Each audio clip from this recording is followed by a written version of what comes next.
My name is Peter Davis. I've been chairing the foundation for the last couple of years.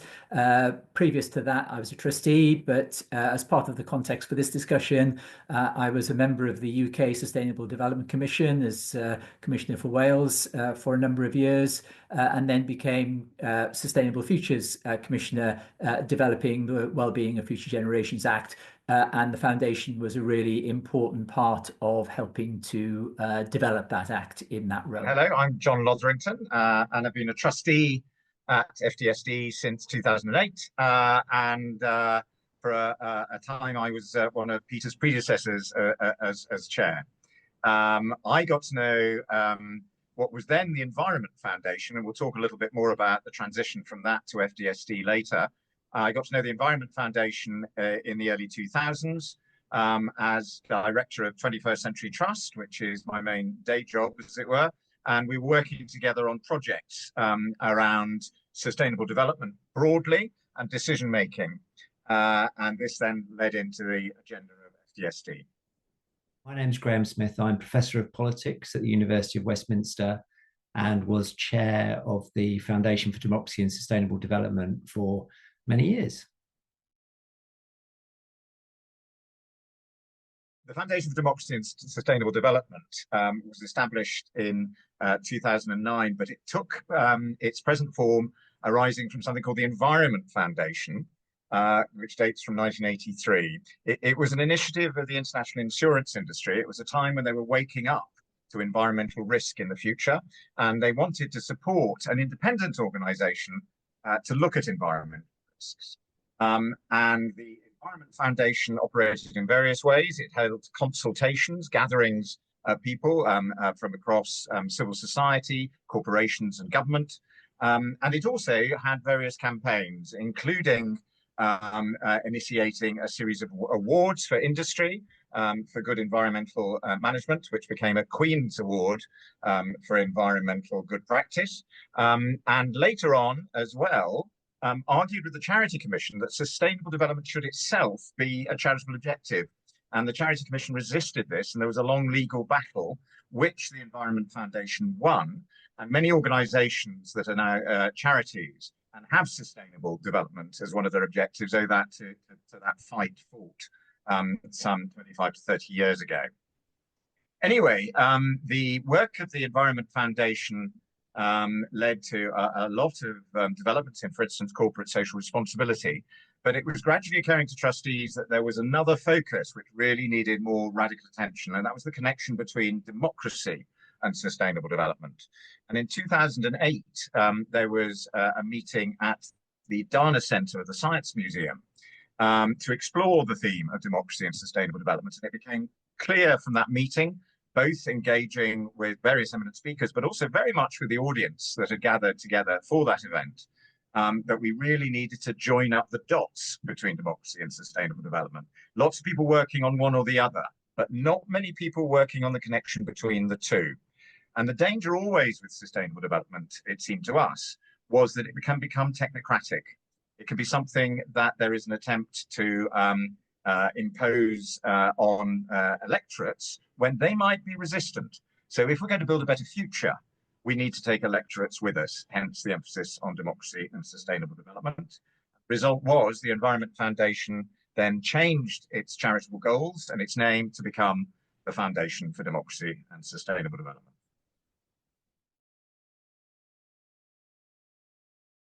The importance of the foundation was to provide a focus on that interface between the democratic process and sustainable development.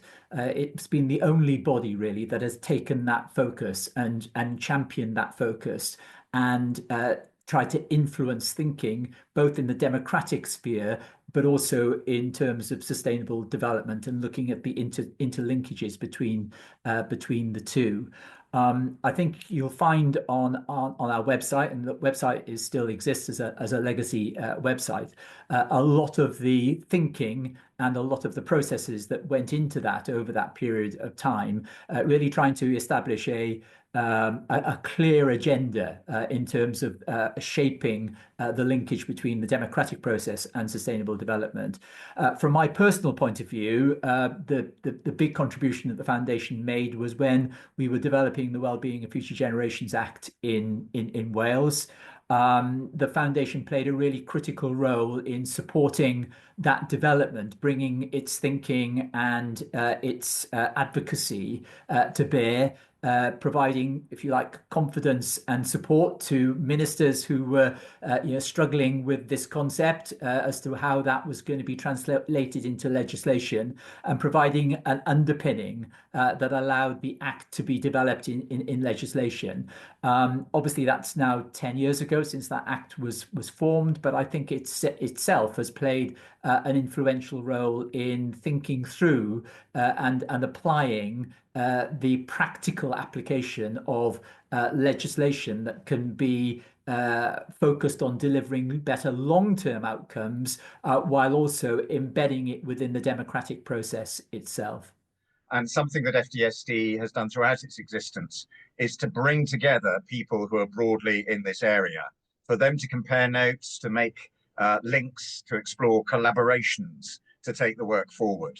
And there's particular emphases here, drawing on what I said earlier. There are people who work mostly on democracy, who could think a bit more about sustainable development, and there are people who work mostly on sustainable development who could think a bit more about democracy. And joining up those groups was something that FDSD did at events, in what it wrote, in the way that it connected people generally. I would also say as well that the great thing about FDSD is it's been a very small but very nimble organization. So we've been able to do all sorts of catalytic things that go beyond simply undertaking projects ourselves. So drawing together, for instance, as Peter was saying, and it was such a wonderful moment to be present at the sealing of the Wellbeing of Future Generations Act in Wales a decade ago. But there's been a lot of work to try and push forward future generations' work in the UK more broadly, both in attempts to set up a committee in Parliament and also an attempt to make a UK-wide Wellbeing of Future Generations Act, working with Lord Bird on that. There's a lot more to do, but the awareness has been increasing, and the need for this work, it seems to us, is ever more important, and that's why we're so delighted that SOIF is going to be able to take it forward. It's a combination of three elements for me. One is it helps shape the discourse around democracy and sustainable development, really making it clear how it was necessary to integrate these two sets of practices. And secondly, it was very good at highlighting practical examples, for example, future generations commissioners, participatory processes, sort of civil society and business action. And it brought those two things together, the shaping the discourse and the highlighting practical examples, by convening conversations with key actors around specific developments. For example, the Welsh Future Generations Commissioner, the John Bird's bill for the well-being of future generations, that sort of combination of shaping discourse, bringing together practical examples, and then convening necessary conversations. I suppose the real challenge for the democratic process is the long term, and thereby the role of future generations. Politics is is increasingly driven by short-term priorities, short-term issues, and there's little space or opportunity for long-term consideration and long-term thinking. In other words, the impact on future generations. And so it's really important to look at how we can build that into the democratic process, into the democratic system, so that we get over the continued focus on short-termism to ensure that we get a long-term focus. Obviously, there is no more important issue than the impact of of climate change, which is both short term and long term. But our trust in democracy is going to be dependent on our ability to engage the wider citizens in thinking about the future and their future generations. And that's why, again, coming back to my personal experience, we changed the name of what was going to be the Sustainable Development Act in Wales into the Wellbeing of Future Generations Act in Wales, because future generations, as a concept, it relates to it relates much better than sustainable development. So I remember the minister in a discussion when we were thinking about development of Act saying that that Mr. and Mrs. Jones in Merthyr will understand about future generations. They won't understand about sustainable development. So it's really important that we incorporate thinking about future generations into the democratic electoral process. And just to give an example of how that is being done under the Wellbeing of Future Generations Act, one of the requirements of the Act is to produce, is for the Future Generations Commissioner, established in order to take that long-term view and to be the voice of future generations, that role has to prepare a report 5 years into well, it's actually a year before the election is the requirement, and that is really to inform the wider electorate as to what the long-term implications are of future trends and where we are going. And so that is about trying to build in a system that thinks about the long term into the democratic process itself. So there are a number of ways in which that can be done. We have a legislative process in Wales that is about designing that. But if you look globally, and the Foundation has done quite a lot of work in terms of global connections on this, there are other systems and processes that can build that into the democratic institutions. I would only say that something that's very important to the idea of future generations is, as Peter was explaining, it humanizes it and makes it understandable. But also, by the way, it doesn't in any way minimize the importance of environment. It's about future generations embedded in an environment, as part of an environment. And it's something where it's human beings in a context that matters so much. We tend to deal with things in terms of single issues, as Peter said. Absolutely preeminent among these is climate, but we've got to recognize that that's all part of complex systems. And that's something else that's embodied in the concept of future generations. The focus on future generations was always there. And it was one of those ways of, if you like, articulating one or two aspects of the Sustainable Development Agenda. Sustainable development is a very broad agenda. And it's also a sort of a phrase that doesn't always resonate. Whereas I think future generations really cuts through in terms of one of the key aspects of the Sustainable Development Agenda, which is that question about long-term thinking, taking into consideration well-being over time. And so it was a natural element of our agenda.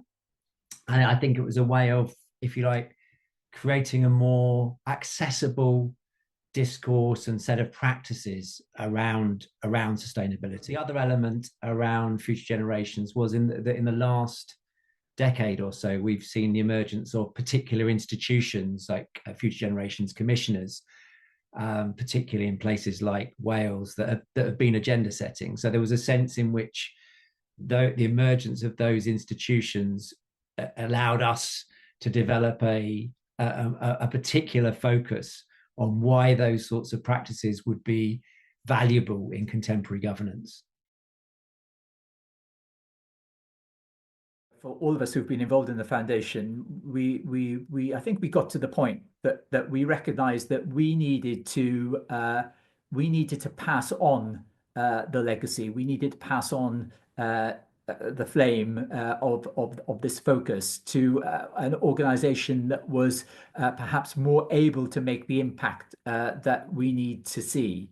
And we're delighted that the School for International Futures has agreed to take that legacy forward. We can think of no better organisation to do that in terms of its global reach and its network, and indeed its history of being involved with the foundation directly. Indeed, Kat was a trustee of the foundation for a number of years herself. So we're positive about that. We're a degree of sadness in terms of the foundation not continuing to exist as a separate entity, but I think it's important more generally, actually, in this world for people to recognise when they're perhaps better to pass on to somebody who can make a greater impact. We were a small group of volunteering trustees, and so I think we're confident now that our legacy will be championed and taken forward much more effectively, particularly through the fellowship program. And I know those of us who are involved, want to retain a connection to that fellowship program, retain a connection to the work of the school, and make sure that we keep that focus and developing the thinking and the application of that thinking on the linkages between democracy and sustainable development into the future, and strengthen that link through the work of the School of International Futures. One of the great things about SOIF is its international dimension.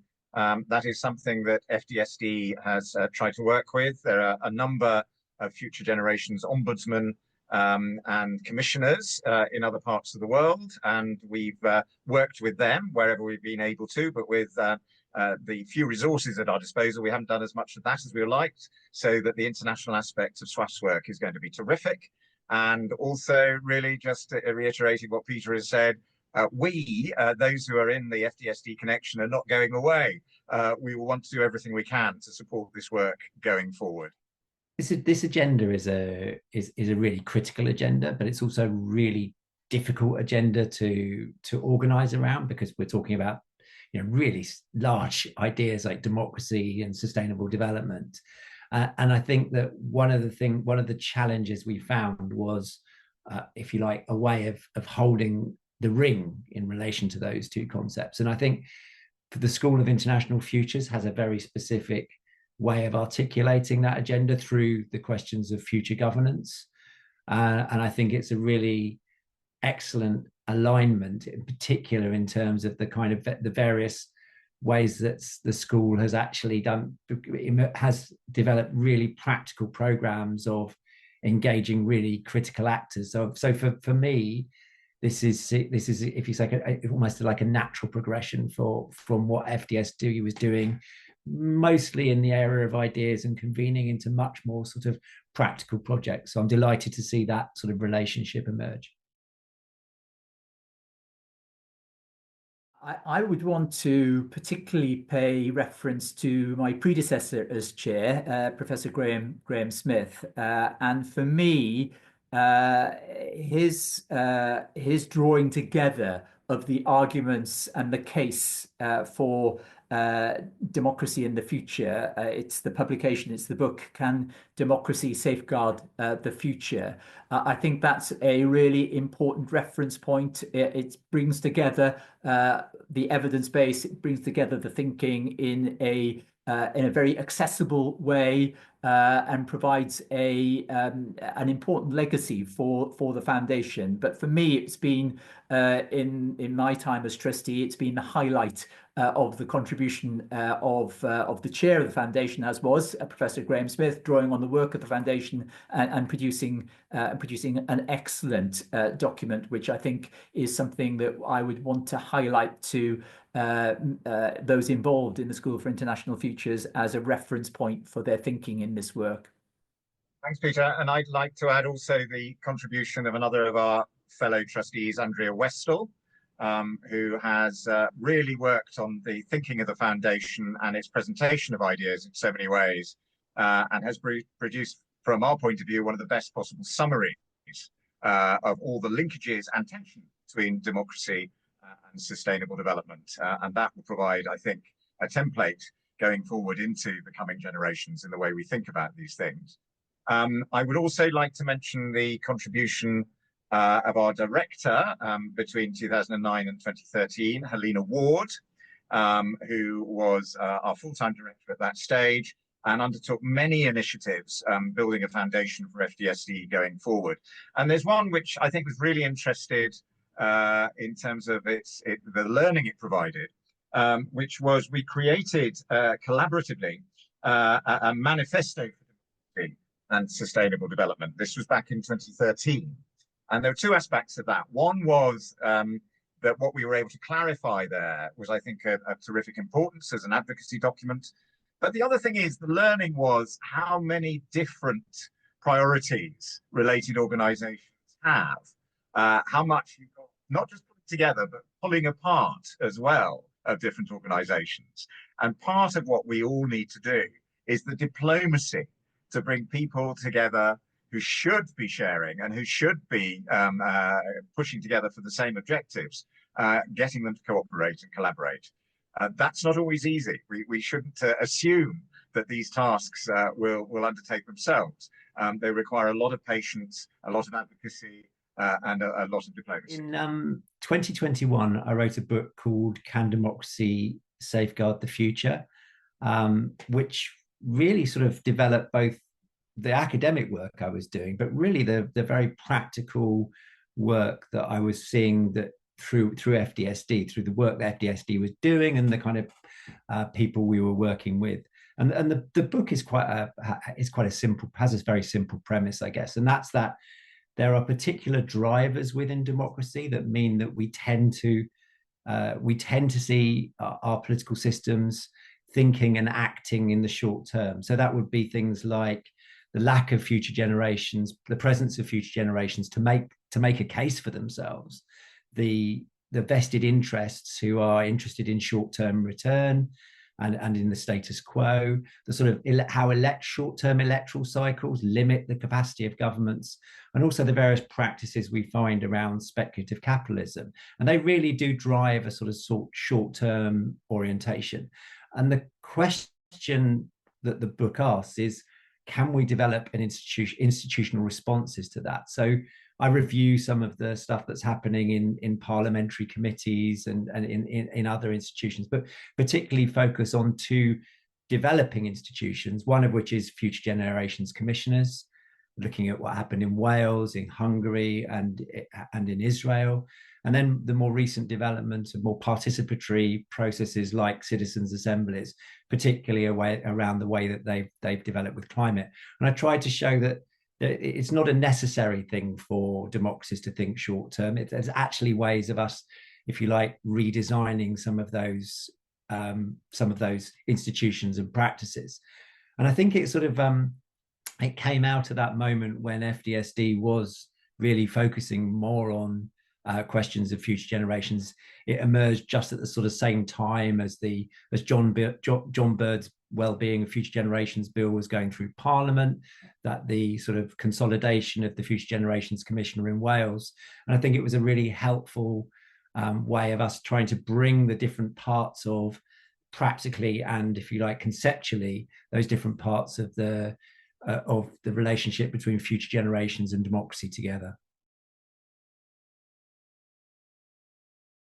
The starting point for me is the importance of the fellowship and the individual sort of advocacy and championing that can create, and the influence of those of that experience, the wider influence of that experience.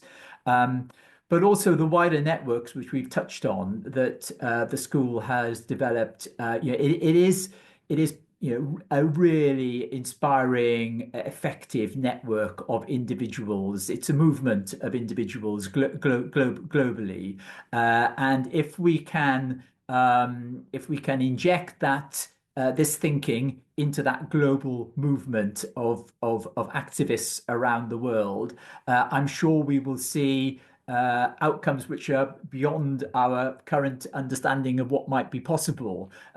We've got understanding of what might be possible in terms of the example in Wales and some of the other examples we've got around the world. But I think through your network of individuals and influencers, then the capacity to actually do things differently and to move forward the democratic process to deliver sustainable development for the long term, which is a huge objective and such an important objective. We have to have sustainable development. We believe we have to have democratic processes to deliver that. That is a big challenge for us in terms of influencing that electoral democratic process in countries around the world to deliver that long-term vision, which is so important for future generations. So I'm sure that network is the best way of achieving that legacy for us. So looking forward to supporting and seeing how that develops over time. Yes, we certainly need that network to support all the institutional changes that will help to equip democracy to take future generations into account and connect present and future generations. Something else I would add for that network is to challenge the narratives about the future, which are based on a mythologized version of the past, about making whichever country great again, about othering groups. These are some of the easy narratives about the future that are malign.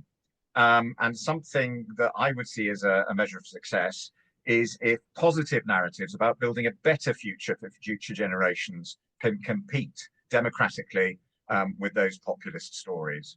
And this involves understanding why people are susceptible to those populist stories and turn to them when they find that they have been, in their view, deserted by mainstream political parties or whatever. So getting those stories out, engaging people, getting them to understand the significance of their lives in connection with the future, that's the great task. It's not going to be done everywhere immediately, but it's something we all need to pull together to achieve. Yeah, just to reinforce John's point on that, the whole question of citizen engagement and the fact that citizens generally find themselves divorced from decision making and feeling that they have no influence in decision making, and thereby tending to focus on populist answers to the issues. We have to champion those means of participative democracy at the heart of this. This has to be about participative democracy, and that's a big agenda. Lots of different ways of achieving it, but we've got to make sure that that is part of the sustainable development thinking. Quite often sustainable development thinking can come down from think tanks from the top, being seen to be expertly driven. This needs to be a process of bottom-up deliberative democracy that really engages people in shaping the future. And that has to be at the heart of what sustainable development is about. One of the things that I hope will happen through SOIF and through other similar organizations is the real gathering together of mission for individuals who can go out there, work collaboratively with others to change the world. And one of the people who've done that, a role model, is Peter in his work in Wales, in the UK, in providing an example for actually people across the world in what one can do to work towards the benefit of future generations. So I'd just like to emphasize that role model as well. If we think about FDS legacy right at this moment in time, there's a sort of danger that one could feel rather depressed in terms of the sort of direction that some democratic systems are taking towards sort of quasi-authoritarian and populist politics, and a sort of the sort of moves we're seeing in terms of sustainability, that is sort of the backlash we're seeing against things like climate action, etc. So you could feel that we're in a really difficult time, which means that actually FDSD and its legacy is as critical as ever. But I actually see a whole set of practices and ideas out there that show that we can do politics differently. And there are people out there doing and trying to do politics differently. And I guess what success is that those kind of ideas and practices become more mainstream. And I guess when we can see ideas of the protecting the interests of future generations, questions of equity within generations, and if you like, long-term protection of non-human nature, when those things become part of our everyday way of seeing the world, part of our everyday governance, that's when we know that FDSD's legacy has been secured. One of the things that I really valued about FDSD, and I hope will carry on through the school, is the way that we were able to bring different practices and ideas together to show that there was a sort of the sum was more than just its parts. That actually there was a sort of consistent politics emerging, whether that was about government infrastructure, participatory processes, civil society and business action around sort of democracy and sustainable development and future generations, that very often people feel very isolated and these things look like they're sort of niche practices. But when you bring it together, when you actually see the work that's been going on, whether it's both conceptual and practical, you begin to realize how significant activity is in this space. And so one of the things that FDSD tried to do, and I think the school is definitely doing, is to try and, you know, bring that weight of action, bring that weight of activity together, so that people can see that this is an obvious and reasonable way of doing our politics.